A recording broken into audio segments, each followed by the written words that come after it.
Hey everybody, it's Holly Schindler, author, illustrator, and writing teacher. I cannot tell you how many times I have heard from someone who finds out what I do for a living. You know what? I would love to write a book, and I have no idea where to even get started. They'll tell me even they've had an idea for a novel for years and just cannot figure out how to get started putting those words on the page. Or, they'll tell me I have kind of a vague idea, but I don't know how to develop that idea, which seems really small right now, into an idea that would be, a book length work. I have no idea. I have no idea if it even can be a book length work. I've just been nagged by this for years, right? I've been a reader. I've read thousands of books, cannot figure out for the life of me how to get started writing a novel of my own. It's been a lifelong dream and I can't figure it out. So I've decided to start a series here at the channel.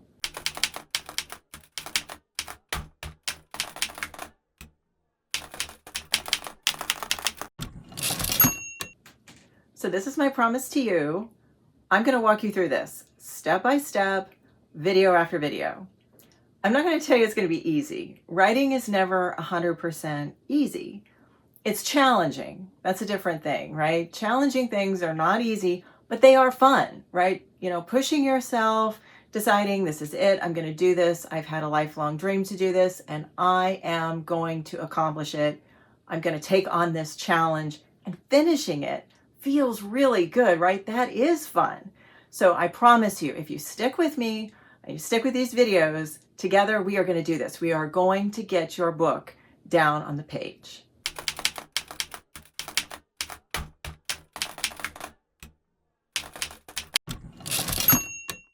I know that sounds overly simplistic, but hear me out. Whatever your idea is, it doesn't matter how vague it is, there is a scene in there somewhere, right? Maybe you have this idea, all you have is this idea about, say, like a bank robbery, and something crazy that could happen in the middle of this bank robbery. That's a scene, right? That scene. Maybe you just have these two characters in mind and you keep thinking, oh, it'd be really kind of cool if these two characters, cross paths. Write that. That's a scene. Those two characters crossing paths is a scene. Maybe you have a what if scenario, right? A lot of novels start with just a what if. Maybe you think something like, oh, maybe I've got a scientist and he loses his daughter and out of grief decides I'm going to clone her, right? There are a ton of scenes in that. You could write the death scene. You could write his being overtaken with grief. You could write a scene about him deciding he's going to do this. You could write the scene about the moment everything goes wrong. There are a million scenes in that what if. Pick a scene. It works for any genre. Maybe you've got a mystery in mind. Write the death scene, write the murder scene, or write the scene where the detective gets the case. If you've got a romance in mind, write the meet cute. The meet cutes are the most fun part to write in a romance. I promise, they're great. Maybe you got a kid's book in mind. Write the silliest part that you've got in mind. The silliest thing. Kids love silly. They love humor. Just pick a scene and write it. This scene does not have to be the first scene in your book. I know that sounds strange too, but it does not. And in fact, it might be better if it's not. It takes the pressure off of thinking, oh, this has to be the perfect opener for my book. Don't worry about it. It's just a scene. It's going to come anywhere in this book. You're just breaking the ice here. That's all I want you to do. Break the ice and get some words down on the page. Don't overthink it. Just write the scene. Doesn't matter what it is. Sexy, scary, literary, funny, whatever it is. Just write your scene and have a great time doing it. That is the key. I promise you. That is key number one to writing a great book, is you having a good time writing it. If you are having fun writing it, then your reader is going to have a good time reading it too. Seriously, pause this video right now. Go write your scene. I'll be here when you get back.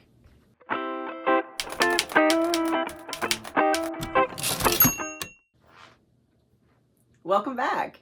Now that you've got some words down on the page and you've written a scene, I'm going to tell you what goes in a scene. I know that seems really backward and it might seem kind of cruel, but there's a reason I did it this way, and it's that writing advice always lands differently once you have some experience. I wanted you to try putting a scene down without any guidance at all.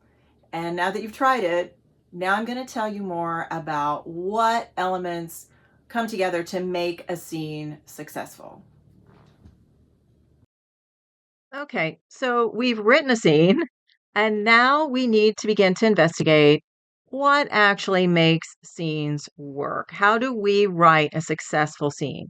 And one of the best places to begin this investigation is in looking at what makes a scene fall flat, right? What do you not want to include in a scene? So we're going to look here at some common scene killers. The first thing I want to look at is that placeholder scene. This is just the worst, and it is so common. As a writer, what happens is you know you need to get your character from point A to point B. So you write an entire scene, or worse, a chapter, about nothing more than getting them there. For the most part, you plain don't need to do this.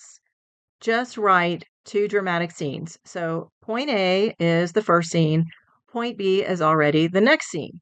You usually only need a line or maybe at the most a paragraph at the beginning of that subsequent scene to orient your reader and get that scene going, get it off the ground. The dreaded info dump. This one takes so many forms. A flashback is really common. Now, sometimes a flashback can work if it contains a really dramatic scene, maybe a pivotal moment in the character's backstory.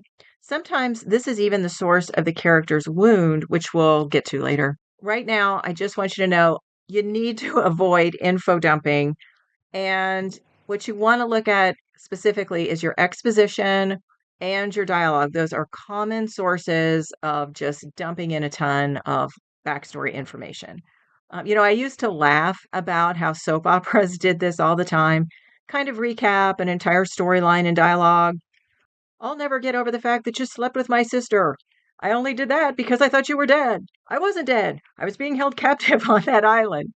It's just the worst. Just avoid info dumping in exposition and dialogue. Oh, pretty but vapid. This scene is gorgeous. Plenty of beautiful, lush writing, but it doesn't advance anything. It tells us nothing new about any of the characters and it does not move the plot forward. Every scene in your story needs to be more than just a pretty face. And the final scene killer, kitchen sinks. Now, this isn't a quiet scene and it's not just pretty, but the problem with this kind of scene is there is just plain too much going on in it. There is no central problem and no single identifiable purpose to this scene. It just confuses the story rather than pushes it forward. Okay, we know we want to give our readers all the feels with every scene in our book, but how do we do that now? We looked at what we don't want to do.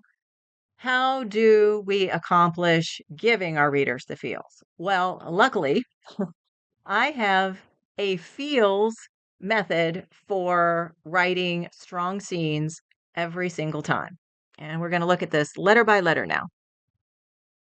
Okay, F is for focus, meaning your character needs a goal. Okay. Your character needs to want something right here, right in the scene. They want something. Now, you don't want to confuse this scene's goal, which is a micro goal, with the goal of the book, the macro goal. They're interconnected, but separate. Let's look at a couple of examples. Say you've got a fantasy novel. You might have a macro goal of journeying into the interior of a hidden world inside an ancient volcano in order to retrieve the glowing rock that has the power to warm your entire village through a brutal winter. But in this scene, your main character just needs to get across a brutally cold river. Or maybe you have a mystery and your detective needs to solve the murder of a prominent local politician who had to run for the Senate. In this scene, though, all the detective needs is to approach the politician's wife, get access to his home, and look for a few clues as to what the politician might have been involved in. So the basic idea again is your character needs to want something in this scene. And while it is a micro goal, it is also a step toward achieving the larger macro goal of the book. Okay, E is for emotion. Your scene needs a heart. What does your main character feel? And this is super important. How is this emotion driving the events of the scene? Now, emotion drives action, and action in turn fuels emotion. They're two sides of the same coin. For example, say we've got a romance, and our romantic lead, Leo, is terrified he is losing Michelle, whom he believes to be the love of his life. His terror and desperation over losing her potentially means he's now running through the airport, refusing to comply with any kind of screenings the airport adheres to. This means now the TSA agents are chasing him down and apprehending him, which means he's unable to catch Michelle before her plane leaves, which means now he's heartbroken and is breaking into tears. So you can see how they play against each other, action and emotion. Also, don't forget to layer it up here. Rarely do we ever feel just one singular emotion. Rarely do we ever even wear our hearts on our sleeves, right? What mix of emotion is your character feeling here? And how are they acting in ways that are actually different than the way they feel, all in an attempt to save face? Looking at the second E in our feels acronym here, E is also for escalation. Your scene needs stakes. What are the obstacles your character faces, and what would they lose if they're unsuccessful in the scene? Every character and goal needs something that stands in their way, whatever that is. Maybe it is the antagonist. Maybe it's a force of nature. Maybe it's the main character standing in their own way. But there needs to be an obstacle, and the character needs to have something on the line here. What could possibly happen if they fail? Okay, going back to our detective and our aforementioned mystery, maybe he knows that if he tips the politician's wife off to the fact that she's his prime suspect, he'll never get access to the politician's most private spaces. Now, clearly, in that previously mentioned romantic scene, poor Leo's about to lose the love of his life. But in earlier scenes, say during the couple's meet cute, the stakes are not as high simply because he doesn't feel as much. When they meet, he doesn't know her, and he simply wants to spend more time with a stranger who's piqued his interest. So keep in mind that your goals and conflicts get bigger as the book progresses, all the way up to the climax, where that scene is about the book's macro goal. L is for lens. Your scene is shaped through your character's world view, right? This scene is shaped by your character's eyes, not your eyes, not the writer's, by your character. What's their profession? What life stage are they in? A middle-aged doctor will notice different things about the woman they bump into in the department store than, say, an 8-year-old girl. Remember, every scene needs context. Your character will give it context by interpreting it through their eyes. Let's try on another example. Let's say we have a horror novel narrated by a serial killer. This killer goes after women as a way to kind of exert power over a group of people he believes has only ever rejected him. So when he bumps into the female detective assigned to his case and they interact over something unrelated, maybe he's followed her inside a gas station, he interprets her preoccupation with the case and her inability to talk to him as just yet another brush off. And he decides she's next. Okay, the point is your main character's worldview shapes how they interpret every single thing that happens in this book. But here's the kicker, that worldview might not remain static. In fact, if their character arc contains a change for the better, for example, Scrooge's transformation in A Christmas Carol from miser to someone who wants to do right by others, their worldview will begin to change alongside that character arc. And finally, S is for shift. Your scene needs a point. Something changes at the end of the scene. The detective has a new clue. The couple in the romance has their first kiss. Or the main character hits a setback. Maybe that main character in our previously mentioned fantasy actually falls through the ice in the river and has to be rescued. But what if that rescuer becomes a sidekick for the rest of the book? The shift doesn't have to be huge, but something does need to change. These changes can be a plot development. Maybe your character is now one step closer or farther from the macro goal of the book. It could be a relationship shift. Two characters are seeing each other differently at the end of the scene. It could be an internal transition. A character's feelings or beliefs are evolving, and power lines can be redrawn. The person who has control can now change hands. This works even if your antagonist is not a person. Maybe your main character is doing a pretty good job of making it through a weather disaster until that tree they've taken refuge in begins to snap. Also, knowledge can be revealed. That can be a shift that ends this scene. Secrets can be exposed, confessions can be made. When your readers invest in your scene, they are trusting that you're going to give them something worthwhile. Your pages will advance the plot or develop character or begin to bring the theme into focus. By following the feels method, you're honoring that trust and you're giving them all the more reason to keep reading. I do have a printable download about this feels method for writing scenes. There's a link in the video description and the comments. You can just head on over and grab it. It is set for a pay what you want price. And you're welcome to grab it for free. If you'd like to drop in a couple of bucks kind of in my tip jar to help support my work, you're welcome to do that too. But the download does include the full breakdown of the feels method. It includes a checklist, it includes a troubleshooting guide, it includes prompts that can help rescue a dying scene. I mean, you can print it out and keep it next to your computer anytime you feel yourself starting to get stuck. In our next video, we'll take this even further, but for now, go write another scene and give your readers all the feels.